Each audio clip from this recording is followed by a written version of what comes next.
అందరికీ నమస్తే.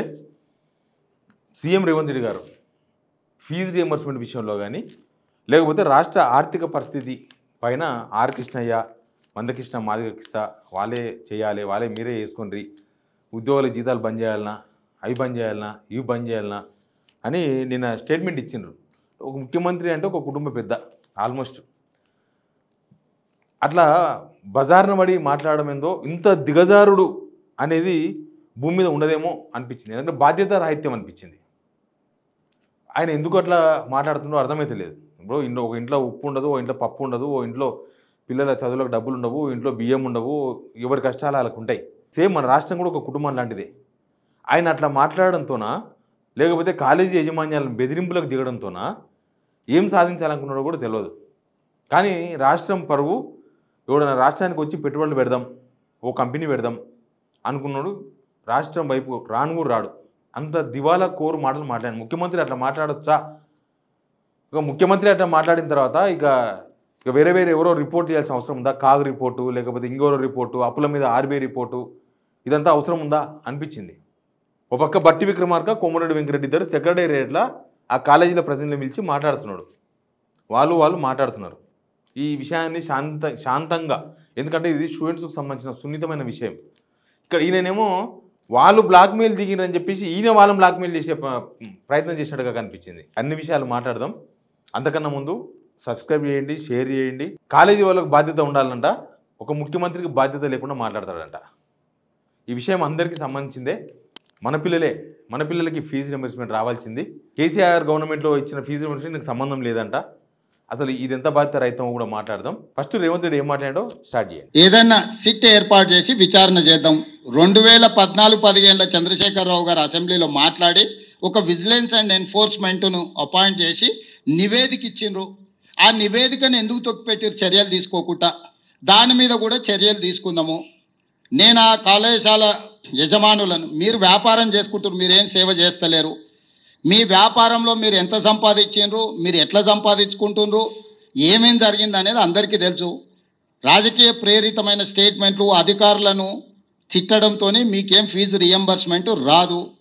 ప్రభుత్వానికి ఉన్న అప్పుల్లో 35 సంవత్సరాలు ప్రభుత్వంలో సేవలు అందించిన అధికారులకు కూడా వాళ్ళ రిటైర్మెంట్ బెనిఫిట్స్ను విడతల వారికి ఇస్తున్నాము. ఈ రకమైన వితండవాదంతో బంద్ పెడితే ఇప్పుడు ఫీజులు అడగరా? ఇప్పుడు బంద్ పెడితే పిల్లలకు విద్య దూరం అవుతుంది. పిల్లల జీవితాలతోని చెలగాటాలు ఆడొద్దని నేను యజమానులకు చెప్తున్నా. విడతల వారీగా మీకు ఫీజులు చెల్లించే బాధ్యత మేము తీసుకుంటాము. మొట్టమొదట మేము అధికారంలోకి వచ్చిన తర్వాత ఏం బకాయిలు ఉన్నా అవి ఇస్తాం. కేసీఆర్ పెట్టిపోయిన బకాయిలు ఏమున్నాయో ఆడపోయి అడుగురి. ఉన్నవే 3,600 కోట్ల బకాయిలు అంటే 6,000 ఇవ్వండి, 5,000 ఇవ్వండి అని ఉపన్యాసాలు ఇస్తున్నారు. ఉపన్యాసాలు ఇచ్చటాయన చూసిన 3-4 విషయాలు మాట్లాడుతున్నారు. ఇది నిజంగానే పిల్లలకు సంబంధించిన ఇష్యూయే. వాళ్ళు సడన్గా కాలేజీ వాళ్ళు బంధువులు పెట్టలేదు. సడన్గా వాళ్ళు అడిగి లాస్ట్కు సమ్మెకు వచ్చారు. ఈ గవర్నమెంట్ వచ్చిన తర్వాత కాలేజీలకు ₹1 కూడా ఇవ్వలేదు ఫీజు రియంబర్స్మెంట్. 2024 అకాడమిక్, 2025 అకాడమిక్ కూడా స్టార్ట్ అయ్యి మనం సగం వెళ్ళిపోయినాం. Almost 2.5 years. అంటే వాళ్ళ ఎడ్యుకేషన్ సిస్టంలో వాళ్ళకు కనీసం 3 సంవత్సరాల 23, 24, 25 3 సంవత్సరాల ఫీజు రియంబర్స్మెంట్ డబ్బులు రావాలి. మరి ఫీజు రియంబర్స్మెంట్ ఇవ్వకపోతే వాళ్ళు కాలేజీలకి వెళ్ళి నడపాలి. ప్రైవేట్ కాలేజీలో బాధ్యత ఉండాలనా?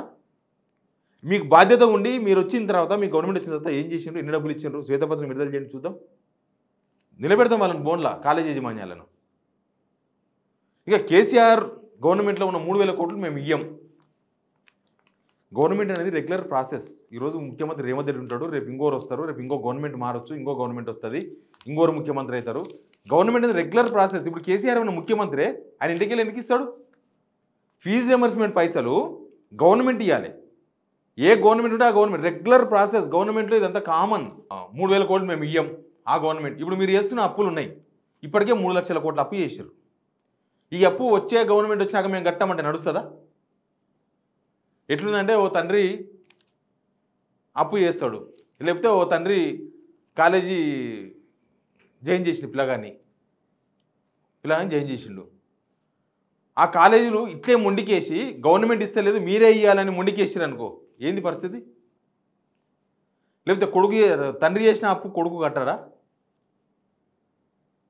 ఓ తండ్రిని నమ్ముకొని ఇంట్లో బియ్యం వేసిండు ఓ రైస్ మిల్ అయినా ఏదో అనామతల ఆ తండ్రి చేత కాకుండా అయిండు ఆ బియ్యం తిన్న కొడుకుకు సంబంధం ఉండదా కొడుకు గట్టొద్దా తండ్రి చేసిన అప్పు కొడుకు సంబంధం ఉండదా తండ్రి ఇచ్చిన మాటకు కొడుకు సంబంధం ఉండదా ఒక ఇంటి గురించి మాట్లాడుతున్నాం మనం ఈడ మన రాష్ట్రానికి వచ్చే వరకు ఒక ముఖ్యమంత్రి చేసిన పనికి ఒక ముఖ్యమంత్రి చేసిన స్కీమ్కు ఒక ముఖ్యమంత్రి గవర్నమెంట్లో ఉన్న వ్యవహారానికి ఈ గవర్నమెంట్ సంబంధం ఉండదా మరి ఈ గవర్నమెంట్ చేసేదానికి నెక్స్ట్ గవర్నమెంట్ టేకప్ చేయొద్దా అసలు మాట్లాడేటప్పుడు ఇదేమి రేవంత్ రెడ్డి సంస్థానం ఆయన ఏం చక్రవర్తి కాదు కదా రేవంత్ రెడ్డి చక్రవర్తి రాజువా లేకపోతే అహంకారంతో మాట్లాడుతున్నారా లేకపోతే కన్ను నెత్తికెక్కి మాట్లాడుతున్నారా ఎవ్వరు కాదు మంచి మంచి చక్రవర్తులు కేసీఆర్ అనేది ఆయన తెలంగాణ తెచ్చిండు ఆయన్నే దింపినరు జనం రేవంత్ రెడ్డి ఎంత తెలంగాణ తెచ్చినోడు కాదు తెలంగాణ ఇచ్చినోడు కాదు తెలంగాణ రావద్దని కోరుకున్నాయన రేవంత్ రెడ్డి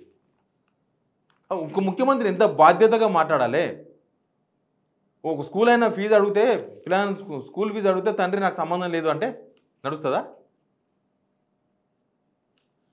ఇట్లా బాధ్యత లేకుండా ఆయన ఏదో పైనకి వెళ్ళి దిగొచ్చినలాగా బెదిరిస్తుండు మీరు కాలేజీలకు అది అడిగినరు మామనార్లు ఎవరో జయప్రకాష్ కాలేజ్ అన్న క్యాంపస్ ఇక్కడ పెట్టుకుంటా అన్నాడు లేకపోతే ఇంకా నేను అరోరా రమేష్ ఇంకేదో కాలేజీలకు పర్మిషన్ అడిగిండు రూల్స్ ప్రకారం ఇవ్వాల్సి ఉంటే ఇవ్వండి లేకపోతే ఇవ్వకపోండి దాన్ని అట్లా పబ్లిక్లో మాట్లాడుతున్నారు ఒక ముఖ్యమంత్రి మాట్లాడితే అదేదో గల్లీ లీడర్ మాట్లాడినట్టు మాట్లాడితే వాళ్ళు సొసైటీలో వాళ్ళకి ఇంత విలువ ఉంటుంది కదా ఆ కాలేజీలో కూడా ఉంటుంది కదా సొసైటీలో మీరు పర్మిషన్స్ ఇస్తారా ఇయ్యరా అనేది మీ రూల్స్ అండ్ రెగ్యులేషన్స్ ఏమిటో అది ఫాలో కండి కానీ అది మీరు బ్లాక్మెయిల్ చేసినట్టుంది వాళ్ళు మిమ్మల్ని బ్లాక్మెయిల్ చేసినట్టుగా కనిపిస్తలేదు ఇక్కడ మ్యాటరు మీరే వాళ్ళని బ్లాక్మెయిల్ చేసినట్టుగా కనిపించింది మీ ప్రెస్ మీట్లో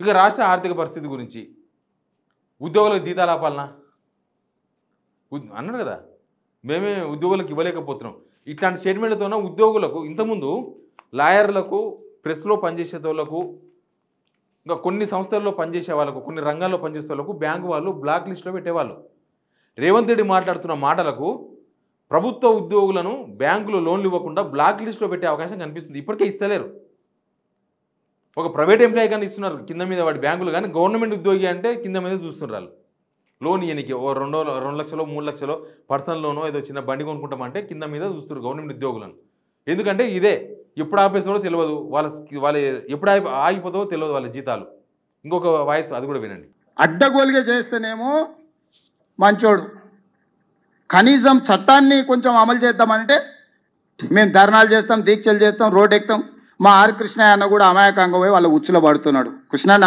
అమాయకత్వంగా అట్లా పడకు నువ్వే పెద్ద మనిషి గుండు ఫైనాన్స్ నీకు అప్పచెప్తే చెయ్యి నీ మీద నాకు గౌరవం ఉంది నువ్వు మందకృష్ణ మాది ఇద్దరు కలిసి కూర్చొని ఈ 18,000 కోట్ల చిట్టి మీ చేతిలో పెడతా రేపు రాబోయే 4 నెలలు ప్రభుత్వం ఎట్లా నడపాలనో మందకృష్ణ మాదిగకు ఆర్ కృష్ణయ్యకు ఇద్దరికి అప్పచెప్తా మీరే నడుపురి చెప్పురి మీరు ఎవరికి ఏమంటే వాళ్ళకే రిలీజ్ చేస్తాడు నేను బట్టి విక్రమార్క గారికి సందీప్ సుల్తాన్ చీఫ్ సెక్రటరీకి ఆదేశాలు ఇస్తా ముఖ్యమంత్రి ఎందుకు ఉండడం వాళ్ళని ఆర్ కృష్ణ ముఖ్యమంత్రి చేద్దాం లేకపోతే మందకృష్ణ మాదిగనను ముఖ్యమంత్రి చేసేద్దాం ఈ చాతగాని మాటలు అనాలి నేను అసలు రాష్ట్రానికి ఒక పెద్ద మీరు రండి మీరే చూసుకోండి అంటే వాళ్ళు కాలేజీలో మద్దతు తెలిపారంట ఆ పిల్లలు ఫీజు రింబర్స్మెంట్కి వెళ్ళేదంటే కాలేజీలు మూసేస్తే నిన్న ఎగ్జామ్స్ వాయిదా పడ్డాయి ఆ పిల్లల తరపున మాట్లాడితే వాళ్ళ మీద నోరు పడేసుకుంటారు మీరు వచ్చి ఫైనాన్స్ చేయండి ఇప్పుడు ఈ గవర్నమెంట్ వచ్చిన తర్వాత పొంగులేటి శ్రీనివాసరెడ్డికి పెద్ద పెద్ద కాంట్రాక్టర్లకు డబ్బులు ఇచ్చారు అవన్నీ కూడా ఆర్ కృష్ణను లేకపోతే మందకృష్ణ మాదిగా నన్ను అడిగి ఇచ్చిండ్రా ఎవరిని అడిగి రిలీజ్ చేసారు మీరు అమౌంట్ ఇప్పటిదాకా మీరు కాంట్రాక్టర్లకే 70,000 కోట్ల రూపాయలు 78,000 కోట్ల రూపాయలు ఇచ్చారు కాంట్రాక్టర్లకు అది చిన్న చిన్న కాంట్రాక్టర్లకు మిడిల్ క్లాస్ కాంట్రాక్టర్లకు కాదు పెద్ద పెద్ద కాంట్రాక్టర్లకు కోట్లు 100 కోట్లు 1000 కోట్ల వాళ్ళకి ఇచ్చారు అవన్నీ ఆర్ కృష్ణను మందకృష్ణ మాదిగా నన్ను అడిగి ఇచ్చిండ్రా అంటే సమాజంలో ఒక సమస్య వస్తే సమాజంలో ఉండే పెద్ద మనుషులు వాళ్ళు సపోర్ట్ చేద్దారనమాట మీరు అట్టేట ధర్నా చేస్తారు మీరు అట్టేట నిరసన తెలుపుతారు ప్రజాస్వామ్యంలో మీరు చేయలేదా ధర్నాలు ప్రతిపక్షంలో ఉన్నప్పుడు అంటే ఒక రాజకీయ పార్టీ ప్రతిపక్షంలో ఉన్నప్పుడు చేయొచ్చు కానీ పబ్లిక్ ఇన్స్టిట్యూట్ కాలేజీలు పబ్లిక్ ఇన్స్టిట్యూట్సే కదా వాళ్ళు ధర్నాలు చేయొద్దు వాళ్ళకు ఆర్ కృష్ణ అన్న మద్దతు తెలిపొద్దు వాళ్ళకు మందకృష్ణ మాదిగన్న కూడా మద్దతు తెలిపొద్దా ఇదే ప్రజాపాలన ఇదేం బెదిరింపులు మీరు ధర్నాలు ఎట్లా చేస్తారంటే అంటే రేవంత్ రెడ్డి చేస్తేనే ధర్నా తెలంగాణలో ఇట్లాంటి ఉద్యమకారులు లేకపోతే ఇష్యూ వచ్చినప్పుడు కాలేజీల వాళ్ళు రేపు నాడు ఇంకోరో చేస్తారు అట్లా చేస్తారు ధర్నా అంటే ఏం సంబంధం, ఏం మాట్లాడుతుండ్రు అసలు? ముఖ్యమంత్రి మొత్తం వదిలేసిండు, ఏం లేదు ఇంకా మొత్తం వదిలేసి రోడ్డు మీద ఎక్కేసిండు. మేము ఇంతే మిద్దెక్కి చేసినట్టు చూడు, అట్లున్నది కథ. ఇది రాష్ట్రం దివాలా తీసింది మీ వల్లనే, మీరు ఇన్కమ్ పెంచుకోకపోవడం వల్ల దివాలా తీసింది, ఫస్ట్ పాయింట్. రెండోది, మీ గవర్నమెంట్ వచ్చిన తర్వాత 2 ఎడ్యుకేషన్ ఇయర్స్ స్టార్ట్ అయినాయి. 2024 ఏప్రిల్, 2025 ఏప్రిల్. మీరు 2024 ఏప్రిల్ అప్పుడు కాలేజీల ఫీజులు తగ్గిస్తారా, స్కూల్ ఫీజులు తగ్గిస్తారా అని పేరెంట్స్ అడిగితే మేము మొన్ననే కదా వచ్చింది చూస్తున్నాం అన్నారు. 2 సంవత్సరాలు మీ గవర్నమెంట్ వచ్చి ఏ స్కూల్ ఫీజు తగ్గిపించారు? మీకు అంత బాధ్యత ఉంటే గవర్నమెంట్కి ఏ స్కూల్ ఫీజు తగ్గిపించారు, ఏ కాలేజీలో డొనేషన్లు తగ్గిపించారు, అసలు ఎక్కడుంది మీ కమిటీ? ఎక్కడ ఉంది మీ లెక్క? ఏడుంది మీకు ప్రణాళిక? ఎక్కడ ఉంది అసలు? ఏడ తగ్గించారు? రేవంత్ రెడ్డి బాధ్యత రహిత కామెంట్ల పైన తెలంగాణ సమాజం స్పందించాలి. మాకెందుకని ఊకోకండి. ఇక్కడ కామెంట్ బాక్స్లో చెప్పండి, నేను కామెంట్ కూడా చూపిస్తాను, రేవంత్ రెడ్డికి వినిపిద్దాం. ఒక మనం కూడా ఒక కుటుంబంలో కుటుంబ పెద్దలమే, కుటుంబాన్ని లాగుతున్న వాళ్ళం. మన పిల్లలు, మన ఇంట్లో ఉన్న వాళ్ళు వాళ్ళు అడిగితే అట్లే వదిలేస్తామా? నీకు అన్నం కావాలన్నా కూర కావాలన్నా? అన్నానికి ఉన్నాయి పైసలు, కూరకు లేవు, లేకపోతే కూర తీసుకో అన్నం లేదు, ప్రభుత్వ ఉద్యోగులకు జీతాలు ఆపేయాలన్నా, వాళ్ళకి సంక్షేమ పథకాలు ఆపేయాలన్నా? ఇది పద్ధత? నువ్వు ఉన్నకాడికి ఏం చేస్తావో ఇంట్లో గుట్టుగా చేసుకోవాలి, కానీ ఇదేంది ఇట్లా చెప్పుకోవడం వల్ల మా చేతన అయితే లేదని చెప్పినట్టుంది బయటికి ఓపెన్గా. మీరు కామెంట్ బాక్స్లో చెప్పండి. Please subscribe signal TV.